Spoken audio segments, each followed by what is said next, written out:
Assalamualaikum warahmatullahi wabarakatuh. Salam sehat dan bahagia. Saya Ibu Sri Sugiyarti SPD, guru kelas 4 SDN Ngerayudan 3, Kecamatan Jogorogo, Kabupaten Ngawi, Jawa Timur. Kali ini saya akan membagikan video praktik baik yang telah saya lakukan di sekolah saya. 2 minggu di awal semester, saya mengamati peserta didik saya saat pembelajaran. Mereka tampak tidak fokus, kurang tertarik dengan materi pelajaran, dan mengantuk. Selain itu, saya merasakan pembelajaran menjadi kurang bermakna dan hasil belajar siswa pun rendah karena sulit menerima materi pelajaran.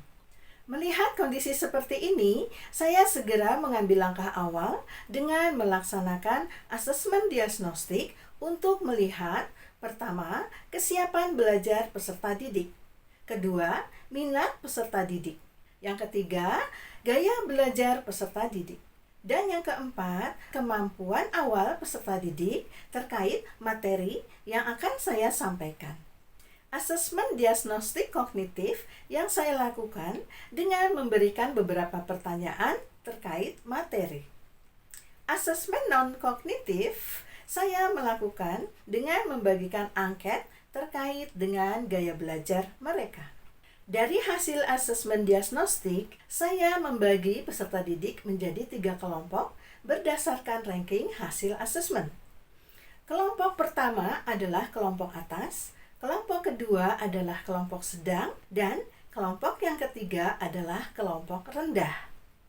Kemudian, saya membentuk kelompok belajar di mana setiap kelompok belajar itu terdiri dari kelompok atas, kelompok sedang, dan kelompok rendah. Dari hasil asesmen non-kognitif, didapatkan hasil sebagai berikut. Peserta didik dengan gaya belajar auditori sebesar 36%, gaya belajar visual 45%, dan gaya belajar kinestetik 19%. Dari hasil asesmen tersebut, saya memutuskan untuk menggunakan metode video based learning dalam pembelajaran di kelas saya. Menurut saya, metode tersebut dapat memfasilitasi ketiga gaya belajar peserta didik saya.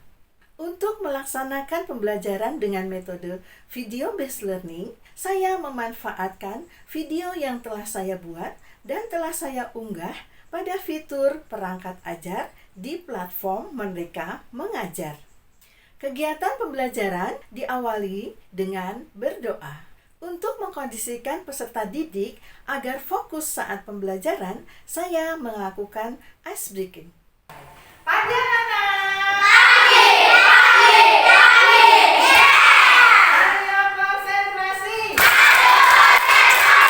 Ayo konsentrasi!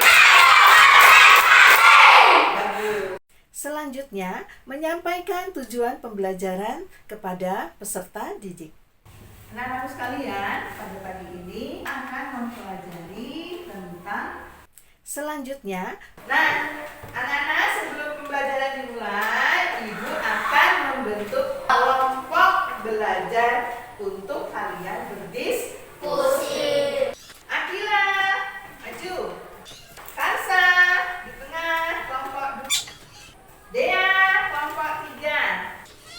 Hani. Pada kegiatan pembelajaran inti, saya menyiapkan link video materi yang saya copy dari fitur perangkat ajar di PMM. Kemudian, saya bagikan pada grup WA peserta didik. Setelah peserta didik mengamati video materi, selanjutnya saya membagikan LKPD yang saya unduh dari fitur perangkat ajar di PMM. Kemudian saya bagikan kepada peserta didik untuk didiskusikan bersama kelompoknya masing-masing. Gimana Bapak Tiga? Siap, Bu Guru. Ayo teman kita diskusikan bersama-sama. Aku tahu sama. Ini biji. Teman, ayo kita diskusikan bersama. Ayo. Apa fungsinya untuk menyerap air dari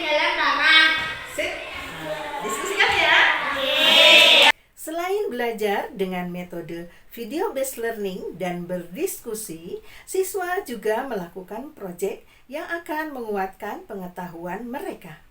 Di akhir pembelajaran, peserta didik melakukan asesmen. Saya memilih asesmen dalam bentuk kuis online yang saya buat dengan menggunakan Quizizz.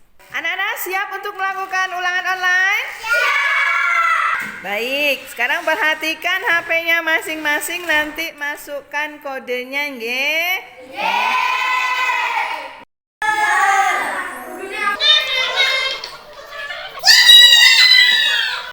Tidak lupa, saya melakukan refleksi peserta didik.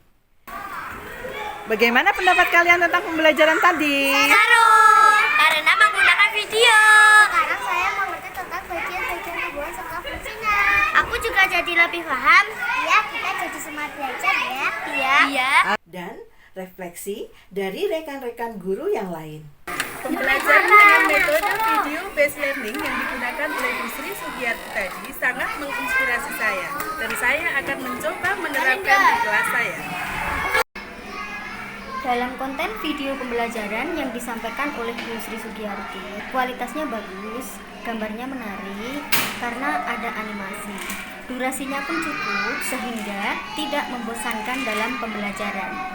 Demikianlah praktik baik yang telah saya lakukan. Semoga dapat menginspirasi Bapak Ibu guru. Tetap semangat dan wassalamualaikum warahmatullahi wabarakatuh.